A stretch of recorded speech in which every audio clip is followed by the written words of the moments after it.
Hallelujah. ದೇವರ ಪರಿಶುದ್ಧಾದ ನಾಮಕ್ಕೆ ಸ್ತೋತ್ರವಾಗಲಿ. ಈ ಮುಂಜಾನೆಯ ವೇಳೆಯಲ್ಲಿ ದೇವರ ವಾಕ್ಯವನ್ನು ವೀಕ್ಷಿಸುತ್ತಿರುವ ಪ್ರತಿಯೊಬ್ಬರಿಗೂ ಯೇಸು ಕ್ರಿಸ್ತರ ಮಧುರವಾದ ನಾಮದಲ್ಲಿ ವಂದನೆಯನ್ನು ಸಲ್ಲಿಸುವಳಾಗಿದ್ದೇನೆ. ನಾವೆಲ್ಲರೂ ಈ ದಿನ ಕೀರ್ತನೆ 2ನೇ ವಚನವನ್ನು ಧ್ಯಾನಿಸೋಣ. ಕೀರ್ತನೆಗಳು 1:2 ವಚನ. ಯೆಹೋವನ ಧರ್ಮಶಾಸ್ತ್ರದಲ್ಲಿ ಆನಂದ ಪಡುವವನಾಗಿ ಅದನ್ನೇ ಹಗಲಿರುಳು ಧ್ಯಾನಿಸುತ್ತಿರುವವನು ಅವನು ಎಷ್ಟೋ ಧನ್ಯನು. ಆಮೆನ್.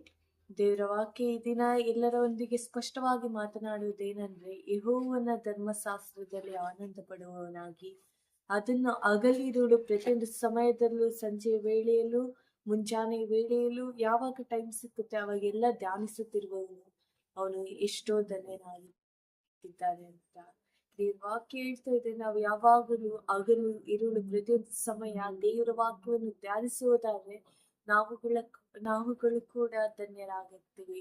ಆ ಒಂದು ದೇವ್ರ ಅಂತ ಒಬ್ಬ ಹಗಲು ಇರುಳು ದೇವರ ವಾಕ್ಯವನ್ನು ಧ್ಯಾನಿಸುತ್ತಿರುವವರಿಗೆ ಏನು ಆಶೀರ್ವಾದವನ್ನು ಕೊಟ್ಟಿದ್ದಾರೆ ಅಂದ್ರೆ, ಅದೇ 3ನೇ ವಚನ ಧ್ಯಾನಿಸುವಾಗ ದೇವರ ವಾಕ್ಯ ಹೇಳುತ್ತದೆ, ಅವನು ನೀರಿನ ಕಾಲುವೆಗಳ ಬಳಿಯಲ್ಲಿ ಬೆಳೆದಿರುವ ಮರದ ಹಾಗಿರುವನು. ಅಂತ ಮರವು ತಕ್ಕ ಕಾಲದಲ್ಲಿ ಫಲ ಕೊಡುತ್ತದಲ್ಲ, ಅದರ ಎಲೆ ಬಾಡುವುದೇ ಇಲ್ಲ, ಅದರಂತೆ ಅವನ ಕಾರ್ಯವೆಲ್ಲವೂ ಸಫಲವಾಗುವುದು. ಯಾರು ಆ ಒಂದು ದೇವರ ಧರ್ಮಶಾಸ್ತ್ರವನ್ನು ಅಂದ್ರೆ ಸತ್ಯವೇದವನ್ನು ಹಗಲು ರಾತ್ರಿ ಧ್ಯಾನಿಸಿ ಅದನ್ನು ಕೈಗೊಂಡು ನಡೀತಿರೋ ಅವ್ರು ಹೇಗಿರ್ತಾರೆ ಅಂದ್ರೆ, ನೀರಿನ ಕಾಲುವೆಗಳ ಬಳಿಯಲ್ಲಿ ಬೆಳೆದಿರುವ ಮರ. ನೀರಿನ ಕಾಲುವೆಗಳ ಬಳಿಯಲ್ಲಿ ಬೆಳೆದಿರೋ ಮರ ಯಾವಾಗಲೂ ಹಚ್ಚು ಹಸಿರಿನಿಂದ ಕೂಡಿರುತ್ತದೆ. ಅಂದ್ರೆ ಸಮೃದ್ಧಿಯನ್ನು ಸೂಚಿಸುತ್ತದೆ, ಅವರ ಒಂದು ಆಶೀರ್ವಾದವನ್ನು ಸೂಚಿಸುತ್ತದೆ. ಯಾಕಂದ್ರೆ ನೀರಿನ ಕಾಲುವೆಯಲ್ಲಿರೋ ಮರ ಯಾವತ್ತದು ಒಣಗೋಗಿರೋಲ್ಲ, ಹಸಿರೆಲೆಯಿಂದ ಕೂಡಿರುತ್ತದೆ. ಅಷ್ಟೆಲ್ಲ ದೇವರ ವಾಕ್ಯ ಅದೇ ಕೆಳಗೆ ಇಡುತ್ತೆ, ಅಂತ ಮರವು ತಕ್ಕ ಕಾಲದಲ್ಲಿ ಫಲ ಕೊಡುತ್ತದಲ್ಲ. ಆ ವ್ಯಕ್ತಿ ಅಂದ್ರೆ ಆ ಮರನ ದೇವರು ಆ ಒಂದು ಧರ್ಮಶಾಸ್ತ್ರವನ್ನು ಓದಿ ಧನ್ಯನಾಗಿರೋ ಆ ವ್ಯಕ್ತಿಗೆ ಹೋಲಿಸುವುದಾಗಿದೆ. ಅವನು ಏನ್ ಮಾಡ್ತಾನೆ ಅಂದ್ರೆ, ತಕ್ಕ ಕಾಲದಲ್ಲಿ ಅಂದ್ರೆ ಪ್ರತಿಯೊಂದು ಕಾಲದಲ್ಲಿ ಒಂದು ಪರ್ಫೆಕ್ಟ್ ಟೈಮ್ಗಳಲ್ಲಿ ಅವನು ಫಲ ಕೊಡುವ ಆತನಾಗಿದ್ದಾನೆ. ಅಂದ್ರೆ ಆಶೀರ್ವಾದಗಳನ್ನು, ಅಭಿವೃದ್ಧಿಗಳನ್ನು ಹೊಂದುವವನಾಗಿದ್ದಾನೆ. ಹಾಗೂ ದೇವರ ಸೇವೆಯಲ್ಲಿ ಇನ್ನೂ ಹೆಚ್ಚಾಗಿ ಫಲ ಕೊಡುವವನ ಅಂದ್ರೆ ಆತ್ಮಿಕ ಕಾರ್ಯಗಳಲ್ಲಿ ಹೆಚ್ಚು ಮನಸ್ಸಿಟ್ಟು ಸುವಾರ್ತೆಯನ್ನು ಸಾರಿ ಅನೇಕ ಜನರನ್ನು ದೇವರ ಕಡೆಗೆ ನಡೆಸುವಂತ ಒಬ್ಬ ಮನುಷ್ಯನು, ಫಲ ಕೊಡುವಂತ ಮನುಷ್ಯನು ಆತನಾಗಿದ್ದಾನೆ.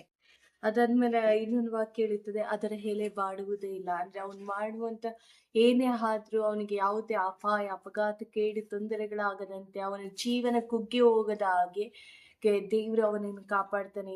ಯಾಕಂದ್ರೆ ನಮ್ಮ ದೇವರು ನಮ್ಮ ಸಂಗಡ ಇರುವವನಾಗಿದ್ದಾನೆ. ಅವನು ತನ್ನ ನಂಬಿದವರನ್ನು ದೇವರು ಕೈ ಬಿಡದಾತನಾಗಿದ್ದಾನೆ. ಅಷ್ಟೇ ಅಲ್ಲ, ಅವನ ಕಾರ್ಯವೆಲ್ಲವೂ ಸಫಲವಾಗುವುದು. ಅಂತ ಮನುಷ್ಯನು ಅಂದ್ರೆ ದೇವರ ವಾಗ್ದಾನವನ್ನು, ದೇವರ ವಾಕ್ಯವನ್ನು ಕೈಗೊಂಡು ನಡೆಯುವಾತನು, ಧರ್ಮಶಾಸ್ತ್ರವನ್ನು ಧ್ಯಾನಿಸುವಾತನು ಏನಾಗಿರುತ್ತಾನೆ ಅಂದ್ರೆ, ಅವನು ಏನೆಲ್ಲ ಕೆಲಸ ಕಾರ್ಯಗಳನ್ನು ಮಾಡಬಹುದು ಪ್ರೀತಿ ದೇವ್ರ ಮಕ್ಕಳೇ, ಅದು ಸಫಲವಾಗುವಂತಿದೆ. ನಮ್ಗ ಒಂದು ಜೀವಿತದಲ್ಲಿ ನಾವು ಎಷ್ಟೋ ಸಮಯ ನಾವು ಹೇಳ್ತೀವಿ, ಎಷ್ಟೋ ಸಮಯ ನಾವು ಕೈ ಹಾಕಿದ ಕೆಲಸಗಳಿಗೆ ಸಫಲತೆ ಸಿಗುವುದಿಲ್ಲ, ಎಷ್ಟೋ ಸಮಯ ನಾವು ಮಾಡಿದ ಆಲೋಚನೆಗಳಿಗೆ ಸಫಲತೆ ಸಿಗೋದಿಲ್ಲ. ನಮ್ಮ ಜೀವನದಲ್ಲಿ, ನಮ್ಮ ಒಂದು ಕೆಲಸ ಕಾರ್ಯಗಳಲ್ಲಿ, ನಮ್ಮ ಯೋಚನೆಗಳಲ್ಲಿ, ಅಥವಾ ನಾವು ಸ್ಟಡಿ ಮಾಡ್ತಿದ್ರೆ ನಮ್ಮ ಸ್ಟಡೀಸಲ್ಲಿ ನಾವು ಎಷ್ಟೋ ಸಮಯ ನಾವು ಯೋಚನೆ ಮಾಡಿರ್ತೀವಿ, ನಮ್ಮ ಯೋಚನೆಗಳಲ್ಲಿ ಜಯ ಸಿಕ್ಕಿರುವುದಿಲ್ಲ, ಅಸಫಲತೆ ಉಂಟಾಗುತ್ತದೆ. ಆದ್ರೆ ದೇವರ ವಾಕ್ಯ ಹೇಳುತ್ತದೆ, ಯಾರು ದೇವರ ಧರ್ಮಶಾಸ್ತ್ರವನ್ನು ಹಗಲು ಇರುಳು ಧ್ಯಾನಿಸ್ತಾನೋ ಅವನು ಮಾಡಿದ ಕೆಲಸಗಳೆಲ್ಲ ಸಫಲವಾಗುತ್ತದೆ. ಹೇಗೆ ಆ ಒಂದು ಅವನ ಕಾರ್ಯಗಳೆಲ್ಲ ಸಫಲವಾಗುತ್ತೋ ಅದೇ ರೀತಿ ನಾವು ದೇವರ ಸಮ್ಮುಖದಲ್ಲಿ ಬಂದು ದೇವರ ಧರ್ಮಶಾಸ್ತ್ರವನ್ನು ಧ್ಯಾನಿಸುವುದಾದ್ರೆ ನಾವು ಮಾಡುವಂತ ಕೆಲಸ ಕಾರ್ಯಗಳಾಗಿರ್ಬೋದು, ಯೋಚನೆಗಳಾಗಿರ್ಬೋದು, ಇನ್ನೂ ಅನೇಕ ಕಾರ್ಯಗಳಾಗಿರ್ಬೋದು, ನಾವು ಕೈ ಹಾಕಿದ ಕೆಲಸ ಕಾರ್ಯಗಳು ಸಫಲತೆ ಉಂಟಾಗುತ್ತದೆ. ಅಷ್ಟೇ ಅಲ್ಲ, ನಾವು ವಿಶೇಷವಾಗಿ ನೋಡೋದಾದ್ರೆ ಹೇಗೆ ದೇವರು ಆ ಒಂದು ನೀರಾವರಿಯಲ್ಲಿ ಬೆಳೆದಿರೋ ಮರಕ್ಕೆ ಹೋಲಿಸಿದರೋ ಅದೇ ರೀತಿ ನಮ್ಮ ಬದುಕು ಸಮೃದ್ಧಿಯಿಂದಲೂ, ಒಂದು ಸಂತೋಷದಿಂದಲೂ, ಆಶೀರ್ವಾದದಿಂದಲೂ, ಅಭಿಷೇಕದಿಂದಲೂ, ನೆಮ್ಮದಿಯಿಂದಲೂ, ಆರೋಗ್ಯದಿಂದಲೂ ಕೂಡಿ ಸಮೃದ್ಧಿಯಾಗಿ, ಸಂತೋಷವಾಗಿ, ಸಮಾಧಾನವಾಗಿ ಇರುತ್ತದೆ ಪ್ರೀತಿ ದೇವ್ರ ಮಕ್ಕಳೇ. ನಾವು ಯೋಚನೆ ಮಾಡೋಣ, ನಾವು ದೇವರ ವಾಕ್ಯವನ್ನು ಧ್ಯಾನಿಸ್ತಿದೀವೋ, ದೇವ್ರ ವಾಕ್ಯ ಹೇಳಿದಾಗೆ ಆ ಧನ್ಯತೆಯನ್ನು ನಾವು ಪಡೆದುಕೊಂಡಿದ್ದೇವೆ. ದೇವ್ರ ವಾಕ್ಯ ಹೇಳುತ್ತೆ, ಯಾರು ಹಗಲು ಇರುಳು ಆತನ ವಾಕ್ಯವನ್ನು ಧ್ಯಾನಿಸ್ತಾರೋ ಅವರೇ ಧನ್ಯರು. ನಾವು ಧನ್ಯರಾಗಿದ್ದೀವೋ, ಅಥವಾ ಆ ಧನ್ಯರಿಗಿರುವ ಎಲ್ಲಾ ಒಂದು ಬಹುಮಾನ ಆಗಿರ್ಬೋದು, ಫಲವನ್ನು ನಾವು ಪಡೆದುಕೊಂಡಿದ್ದು ನಮ್ಮನ್ನು ನಾವು ಯೋಚನೆ ಮಾಡ್ಕೊಳ್ಳೋಣ. ಅಕಸ್ಮಾತ್ ನಾವು ಧ್ಯಾನಿಸುವವರಾಗದೇ ಇದ್ರೆ ನಾವೊಂದು ತೀರ್ಮಾನ ತಗೊಳ್ಳೋಣ, ಎಸಪ್ಪ ಇವತ್ತಿನಿಂದ ನಾನು ನಿನ್ನ ವಾಕ್ಯವನ್ನು ಧ್ಯಾನಿಸ್ತೀನಿ ಅಂತ. ನಾವು ಯಾವಾಗ ಹಗಲು ಇರುಳು ದೇವರ ವಾಕ್ಯವನ್ನು ಧ್ಯಾನಿಸ್ತೀವೋ ನಮ್ಮ ಲೈಫಲ್ಲಿ ಚೇಂಜಸ್ ಉಂಟಾಗುತ್ತದೆ, ಅಭಿಷೇಕಗಳು ನಮ್ಮಲ್ಲಿ ಬರ್ತವೆ, ದೇವರ ಒಂದು ಸಮಾಧಾನ, ದೇವರ ಒಂದು ಮನಸ್ಸು, ಪ್ರೀತಿ ನಮ್ಮಲ್ಲೂ ಕೂಡ ಉಂಟಾಗುತ್ತದೆ, ಹಾಗೂ ದೇವರ ಆಶೀರ್ವಾದಗಳು ನಮ್ಮ ಜೀವಿತದಲ್ಲಿ ಬರುತ್ತದೆ. ಪ್ರೀತಿಯ ದೇವರ ಮಕ್ಕಳೇ, ನಮ್ಮನ್ನು ನಾವು ದೇವರ ವಾಕ್ಯದ ಮುಂದೆ ನಮ್ಮನ್ನು ನಾವು ತಗ್ಗಿಸಿಕೊಂಡು ಕಣ್ಣುಗಳನ್ನು ಮುಚ್ಚಿಕೊಂಡು ಪ್ರಾರ್ಥಿಸೋಣ. ಪರಿಶುದ್ಧನಿ ಮಹೋನ್ನತನಾದ ದೇವರೇ, ಕೃಪೆಯಲ್ಲಿ ಐಶ್ವರ್ಯನಾದ ದೇವರೇ, ಸರ್ವಶಕ್ತನಿ, ಸರ್ವಾಪ್ತ ಸ್ತೋತ್ರಗಳು ರಾಜ. ಯೇಸಪ್ಪ, ಈ ಸಮಯದಲ್ಲಿ ರಾಜ್ಯ ವಾಕ್ಯವನ್ನು ವೀಕ್ಷಿಸಿದ ಪ್ರತಿಯೊಬ್ಬರು ನೀನು ತಾನೇ ಆಶೀರ್ವದಿಸಿ ರಾಜ್ಯ. ಯಾರೆಲ್ಲ ರಾಜ್ಯ ನೀನು ಸಮ್ಮುಖದಲ್ಲಿ ಬಂದು ರಾಜ್ಯ ಈ ದಿನ ತೀರ್ಮಾನ ತೆಗೆದುಕೊಳ್ಳುತ್ತಿದ್ದಾರೆ ರಾಜ್ಯ, ಹಗಲು ರಾತ್ರಿ ಸತ್ಯವೇದವನ್ನು ದಾನಿಸುತ್ತೇನೆ ಎಂದು ತೀರ್ಮಾನ ತೆಗೆದುಕೊಳ್ಳುತ್ತಿದ್ದಾರೆ ರಾಜ್ಯ.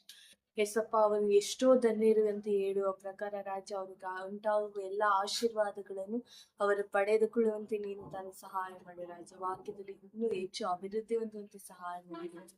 ಕೇಳುವುದು ಓದುವುದು ಮಾತ್ರವಲ್ಲದೆ ರಾಜ, ಅದನ್ನು ಕೈಗೊಂಡು ನಡೆದು ನಿನ್ನ ಆಶೀರ್ವಾದಗಳನ್ನು ಹೊಂದಿಕೊಳ್ಳುವಂತೆ ಸಹಾಯ ಮಾಡಿ ರಾಜ. ನಮ್ಮನ್ನು ನಾವು ತಗ್ಗಿಸಿಕೊಳ್ಳುತ್ತಾ ನಿನ್ನ ನಾಮವನ್ನು ಹೆಚ್ಚಿಸುತ್ತಾ ನಜರೇತಿನ ಯೇಸು ಕ್ರಿಸ್ತನ ಮುದ್ದಾದ ನಾಮದಲ್ಲಿ ಬೇಡಿ ಪಡೆದಿರುವ ಸರಿಗೆ ತಂದೆ, ಆಮೆನ್.